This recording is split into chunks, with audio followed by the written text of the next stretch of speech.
Hello friends, welcome to star online academy. यह video आगामी विभिन्न परीक्षाओं जैसे यूपीएससी, पीसीएस, नेट, जेआरएफ के प्रारंभिक परीक्षाओं को ध्यान में रखकर बनाया जा रहा है, जिसमें समान अध्ययन के अलग अलग खंडों का मॉडल प्रश्न तैयार किया गया है। तो दोस्तों, आज का हमारा टॉपिक है इंडियन हिस्ट्री, यानी भारतीय इतिहास से संबंधित कुछ मॉडल क्वेश्चंस मैं आप लोगों के सामने। आज का पहला क्वेश्चन है, सिंधु सभ्यता संबंधित है ए प्रागैतिहासिक युग से, बी ऐतिहासिक युग से, सी आद्य ऐतिहासिक युग से, डी उत्तर ऐतिहासिक युग से। राइट आंसर सी आद्य ऐतिहासिक युग से। आइए इसकी व्याख्या।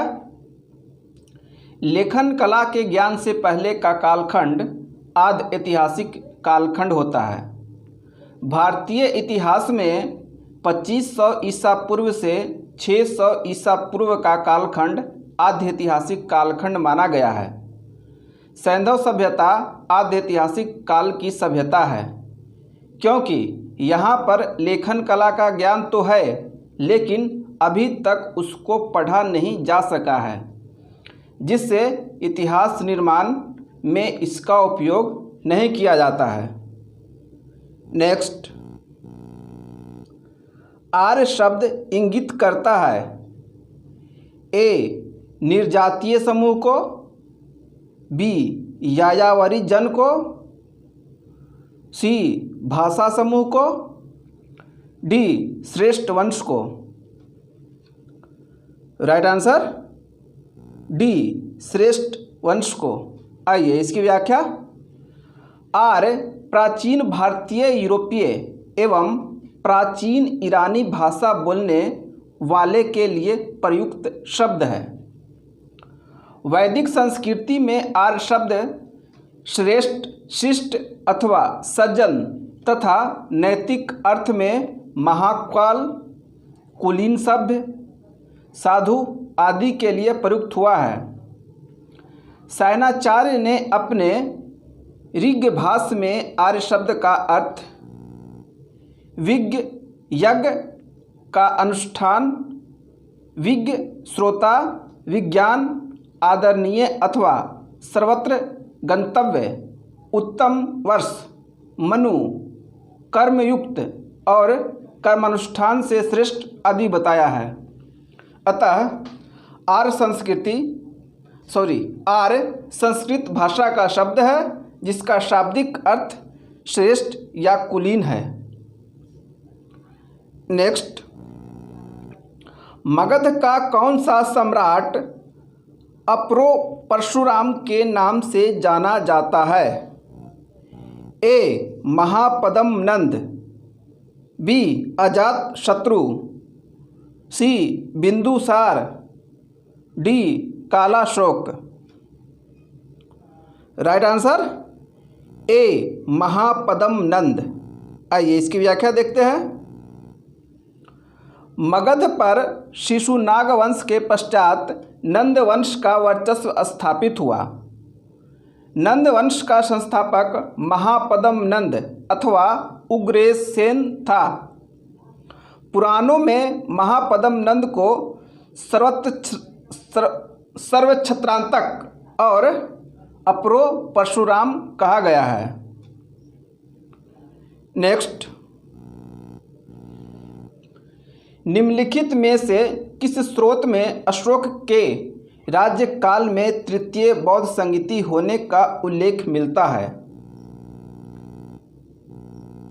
पहला अशोक के अभिलेख, दूसरा दीपवंश, तीसरा महावंश, चौथा दिव्यावदान। नीचे दिए गए कूट से सही उत्तर का चयन कीजिए। ए केवल 1 और 2, बी केवल 2 और 3, सी केवल 2, 3 और 4, डी 1, 2, 3 और 4। राइट आंसर बी केवल 2 और 3, यानी महावंश और दिव्यावदान। आइए इसकी व्याख्या। सिहली अनुश्रुतियों यानी श्रीलंका में जो प्रचलित भाषा है सिहली अनुश्रुतियों दीपवंश तथा महावंश के अनुसार अशोक के राज्यकाल में पाटलिपुत्र में बौद्ध धर्म की तृतीय संगीति हुई, जिसकी अध्यक्षता मोगलीपुत्र तिस नामक प्रसिद्ध बौद्ध भिक्षु ने की थी। नेक्स्ट, नव न्याय संप्रदाय या स्कूल के संस्थापक कौन थे? A Raghunath Shiromani, B Gangesh, C Kapil Muni, D Patanjali. Right answer B Gangesh. आइए इसकी व्याख्या। नव न्याय संप्रदाय का प्रवर्तक मिथिला के आचार्य गंगेश उपाध्याय की युग प्रवर्तक कृति तत्व चिंतामणि से हुआ एवं इसके संवर्धन के लिए बंगाल के नवद्वीप के न्यायिक वासुदेव सार्वभौम दीघितिकार, रघुनाथ शिरोमणि तथा मथुरानाथ जगदीश एवं गदाधर भट्टाचार्य प्रसिद्ध हैं। नेक्स्ट, सूची 1 और सूची 2 को सुमेलित कीजिए और नीचे दिए गए कूट से सही उत्तर चुनिए। एक तरफ सूची 1, एक तरफ सूची 2। सूची 1 चालुक्य, सूची 2 पहला मदुरई, बी पल्लव, दूसरा कन्नौज, सी हर्ष, तीसरा बादामी, डी पांड्य, चौथा कांचीपुरम। कूट A 3, 4, 2, 1, B 4, 3, 1, 2, C 1, 4, 2, 3, D 1, 3, 2, 4। Right answer A 3, 4, 2, 1। आइए इसकी व्याख्या देखते हैं। चालुक्यों की राजधानी बादामी थी। पुलकेशिन द्वितीय बादामी के चालुक्यों का सबसे प्रतापी राजा था। रवि कीर्ति रचित एहोल प्रशस्ति के में पुलकेशिन द्वितीय का विस्तृत इतिहास ज्ञात होता है। पल्लवों की राजधानी कांचीपुरम थी। हर्ष ने अपनी बहन राजश्री के साथ संयुक्त रूप से कन्नौज पर शासन किया था। पांड्यों की राजधानी मदुरई थी। नेक्स्ट, निम्नलिखित में से कौन सा राजपूत राजा संगीत पर एक पुस्तक के लेखक के रूप में जाना जाता है? ए Jayachandra Gahadwal, B Man Singh, C Rana Kumbha, D Prithviraj Chauhan. Right answer C Rana Kumbha. आइए इसकी व्याख्या। राणा कुंभा संगीत के साथ साथ साहित्य एवं कला का भी पोषक था। राणा कुंभा ने महमूद खिलजी पर विजय प्राप्त कर 1440 ईस्वी में चित्तौड़ में विजय स्तंभ या कीर्ति स्तंभ का निर्माण कराया। उसने संगीत शास्त्र पर संगीत मीमांसा, संगीत राज, संगीत रत्नाकर आदि ग्रंथों का प्रणयन किया। नेक्स्ट, निम्नलिखित कथनों पर विचार कीजिए। पहला, मध्यकाल में संगीत पर संस्कृत में लिखी गई अनेक पुस्तकों का फारसी में अनुवाद किया गया। दूसरा, आरंभिक चिश्ती सूफी संत संगीत सभाओं जिन्हें समा कहा जाता था के शौकीन थे। उपरोक्त कथनों में से कौन सा सही है? ए केवल एक, बी केवल दो, सी एक और दो दोनों, डी न तो एक न ही दो। राइट आंसर सी एक और दो दोनों। आइए इसकी व्याख्या देखते हैं। मध्यकाल में संगीत पर संस्कृत में लिखी गई अनेक पुस्तकों का फारसी में अनुवाद किया गया। इन संस्कृत पुस्तकों का फारसी में अनुवाद शासकों की रुचि के कारण संभव हुआ। महमूद गजनवी अनेक पुस्तकों को अपने साथ गजनी से ले आया था। फिरोज तुगलक एवं सिकंदर लोदी ने विशेष रूप से संस्कृत में लिखी विभिन्न विधाओं की पुस्तकों का फारसी में अनुवाद करवाया। बाद में मुग़ल बादशाहों ने भी संस्कृत में लिखी विभिन्न विधाओं की पुस्तकों का फारसी में अनुवाद करवाया। समा संगीत गोष्ठी होती थी। चिश्ती संत संगीत के समर्थक थे तथा संगीत को ईश्वर तक पहुँचने का माध्यम मानते थे। नेक्स्ट, शाहजहां के बल्ख अभियान का उद्देश्य था। ए काबुल की सीमा से सटे बल्ख और बदख्शां में एक मित्र शासक को लाना। बी मुग़लों की मातृभूमि समरकंद और फरगना को जीतना। सी मुग़ल सीमा को वैज्ञानिक पद्धति आमू दरिया पर निर्धारित करना। डी मुग़ल साम्राज्य का विस्तार उपमहाद्वीप से आगे तक करना। राइट आंसर ए काबुल की सीमा से सटे बल्ख और बदख्शां में एक मित्र शासक को लाना। आइए इसकी व्याख्या। बादशाह शाहजहां की कामना अपने पूर्वज बाबर की मातृभूमि को पुनः अधिकृत करने की न होकर मध्य एशिया और पश्चिम एशिया के राज्यों में शक्ति संतुलन की अधिक थी। उसके बल्ख अभियान का उद्देश्य काबुल की सीमा से सटे बल्ख और बदख्शां में एक मित्र शासक को लाना था ताकि वे ईरान और मुग़ल साम्राज्य के बीच बफर राज्य बन सके। नेक्स्ट, मयूर सिंहासन पर बैठने वाला अंतिम मुग़ल सम्राट कौन था? ए शाह आलम प्रथम, B Muhammad Shah, C Bahadur Shah, D Jahandar Shah. Right answer B Muhammad Shah उर्फ मोहम्मद शाह रंगीला। आइए इसकी व्याख्या। शाहजहां द्वारा बनवाए गए प्रसिद्ध मयूर सिंहासन पर बैठने वाला अंतिम मुग़ल शासक मोहम्मद शाह था। उसका कार्यकाल है 1719 से 1748।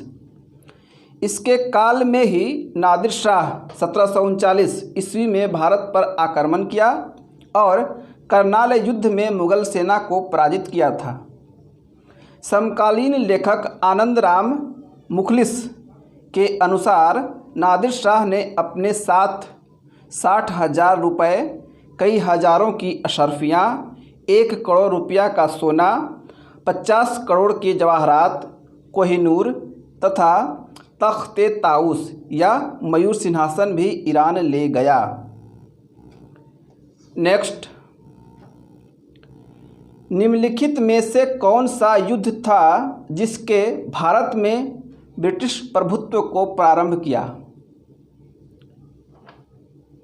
ए प्लासी का युद्ध, बी बक्सर का युद्ध, सी करनाल का युद्ध, डी बेदरा का युद्ध। राइट आंसर ए प्लासी का युद्ध। आइए इसकी व्याख्या देखते हैं। भारत में ब्रिटिश प्रभुत्व का प्रारंभ प्लासी के युद्ध से हुआ।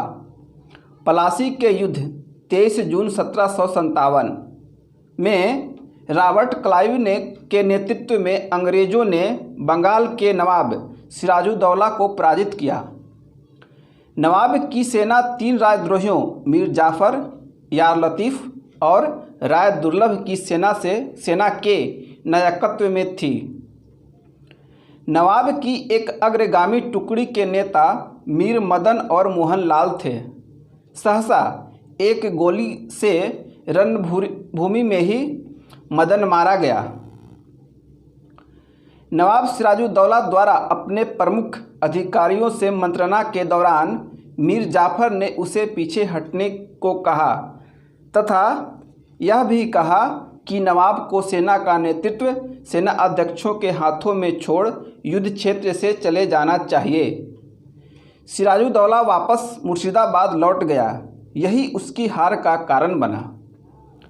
प्लासी के युद्ध में अंग्रेज़ों को तात्कालिक सैनिक एवं वाणिज्यिक लाभ प्रदान किए। इसने कृषि उत्पादन और दस्तकारियों के क्षेत्र में अग्रणी 3 राज्यों बिहार, बंगाल और उड़ीसा में राजनीतिक प्रभुत्व स्थापित करने के लिए पृष्ठभूमि तैयार कर दी। नेक्स्ट, नाना साहब का कमांडर इन चीफ कौन था? A. Azimullah, B. Birjis Qadir, C. Tatya Tope, D. Kunwar Singh. Right answer C. Tatya Tope. आइए इसकी व्याख्या।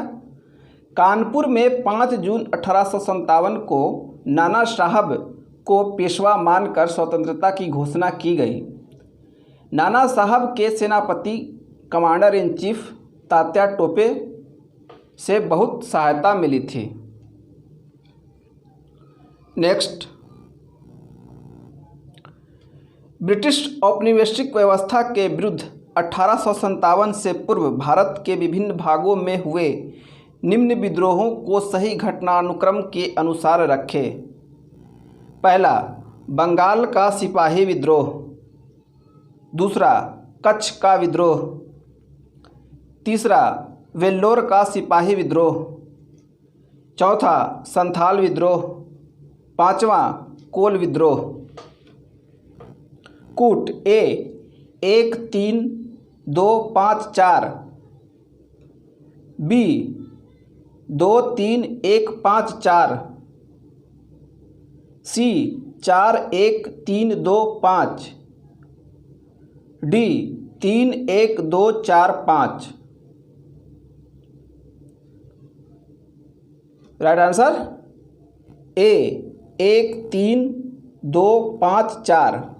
आइए इसकी व्याख्या देखते हैं। बंगाल का सिपाही विद्रोह 1764 ईस्वी, जिसमें हेक्टर मुनरो की एक बटालियन बक्सर की रणभूमि में मीर कासिम से जा मिली थी। वेल्लोर का सिपाही विद्रोह 1806, कच्छ का विद्रोह 1819 से 1831, कोल विद्रोह 1831 से 1832, संथाल विद्रोह 1856। नेक्स्ट, क्रांतिकारी गतिविधियों के साथ कौन सी पत्रिका जुड़ी हुई नहीं थी? A. Sandhya, B. Yugantar, C. Ghadar, D. Young India. Right answer D.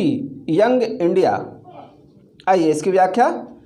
Young India पत्रिका क्रांतिकारी गतिविधियों से जुड़ी हुई नहीं थी। यंग इंडिया पत्रिका का संपादन महात्मा गांधी ने किया था। महात्मा गांधी अहिंसक आंदोलन के समर्थक थे।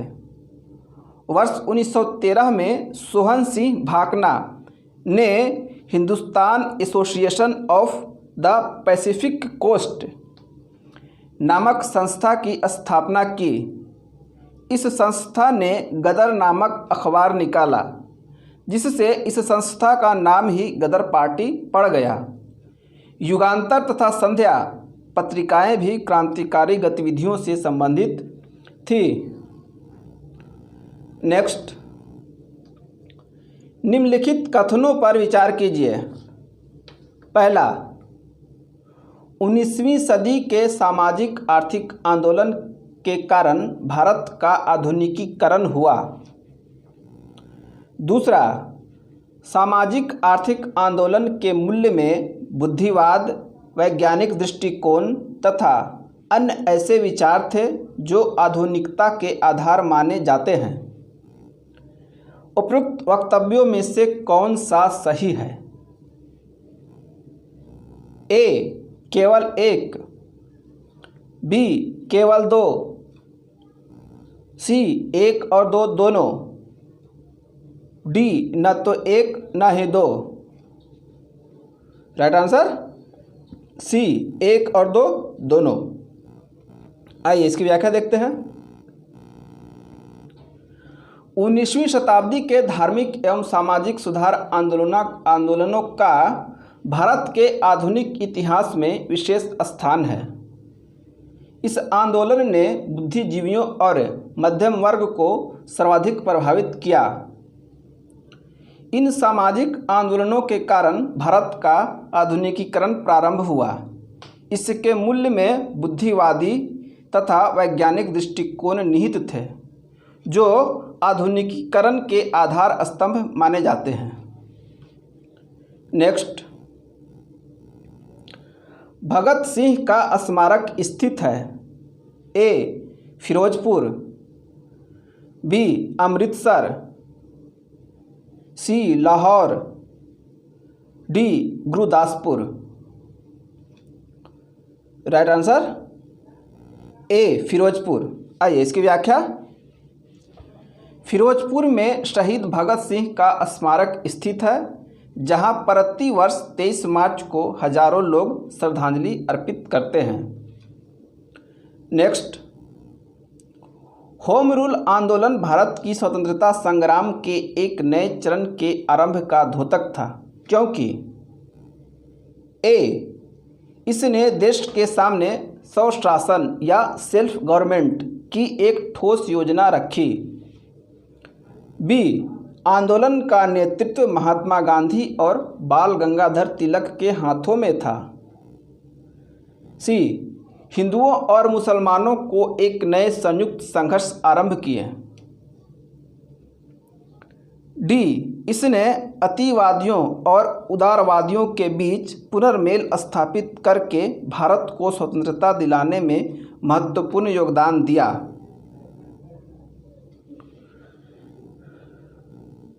राइट आंसर ए इसने देश के सामने स्वशासन का एक ठोस योजना रखी। आइए इसकी व्याख्या। होम रूल आंदोलन के दोनों नेताओं बाल गंगाधर तिलक एवं एनी बेसेंट की निगाह में स्वराज्य का अर्थ करीब एक जैसा ही था। ब्रिटिश साम्राज्य के अंतर्गत स्थानीय, प्रांतीय और केंद्रीय स्तर पर उत्तरदायी शासन एवं प्रशासन की अधिकाधिक व्यवस्था की जाए। नेक्स्ट, महात्मा गांधी के राजनीतिक जीवन की निम्नलिखित घटनाओं का कार्यक्रम है।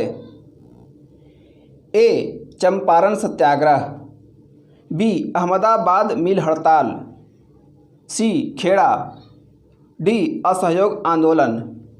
नीचे दिए गए कूट का प्रयोग कर सही उत्तर चुनिए। A 2 4 3 1, B 1 2 3 4, C 4 3 1 2, D 1 3 2 4। Right answer B 1 2 3 4। आइए इसकी व्याख्या देखते हैं। चंपारण सत्याग्रह 1917, अहमदाबाद मिल फरवरी मार्च 1918, खेड़ा मार्च 18 मार्च 1918, असहयोग 1920-22। नेक्स्ट, कांग्रेस दल की उग्र शाखा ने, जिसके एक प्रमुख नेता जवाहरलाल नेहरू थे, इंडिपेंडेंस फॉर इंडिया लीग की स्थापना की। वह लीग किसके विरोध में स्थापित हुई थी? ए. गांधी इरविन समझौता, बी. होम रूल आंदोलन, सी. Nehru report, D. अगस्त प्रस्ताव। Right answer A. Gandhi Irwin समझौता। आइए इसकी व्याख्या।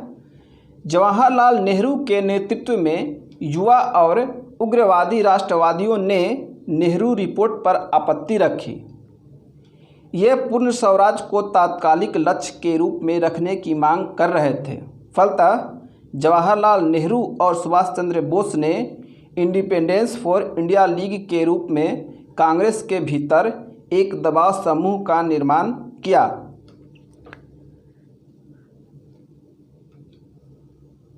नेक्स्ट, त्रिपुरा की देशी रियासत स्वतंत्रता आंदोलन में 20वीं सदी के आरंभ में शामिल हुई क्योंकि ए. त्रिपुरा के राजा हमेशा ब्रिटिश विरोधी थे, बी. बंगाल के क्रांतिकारी त्रिपुरा में आश्रय लिए हुए थे, सी. राज्य की जनजातियां घोर रूप से स्वतंत्रता प्रेमी थी, डी. पहले से ही कुछ राजपद एवं उसके रक्षक ब्रिटिश के खिलाफ लड़ रहे थे। Right answer B. बंगाल के क्रांतिकारी त्रिपुरा में आश्रय लिए हुए थे। आइए इसकी व्याख्या। त्रिपुरा की देशी रियासत के राजा अपने प्रशासन में शिक्षित बंगालियों को शामिल करते थे। 20वीं शताब्दी के प्रारंभ में ब्रिटिश दबाव के कारण बंगाल से अनेक क्रांतिकारी त्रिपुरा में जाकर आश्रय लिए हुए थे, जिसके फलस्वरूप त्रिपुरा की रियासत में स्वतंत्रता आंदोलन का प्रसार हुआ। तो दोस्तों, आज का ये वीडियो आप लोगों को कैसा लगा कमेंट बॉक्स में जाकर हमें बताएं और अपने दोस्तों के बीच भी अधिक से अधिक शेयर करें। आगामी आने वाले वीडियो के लिए लाइक, सब्सक्राइब और बेल आइकन को प्रेस करना ना भूलें। अन्य किसी तरह की सहायता के लिए आप हमें व्हाट्सएप कर सकते हैं। नंबर है 9873727085।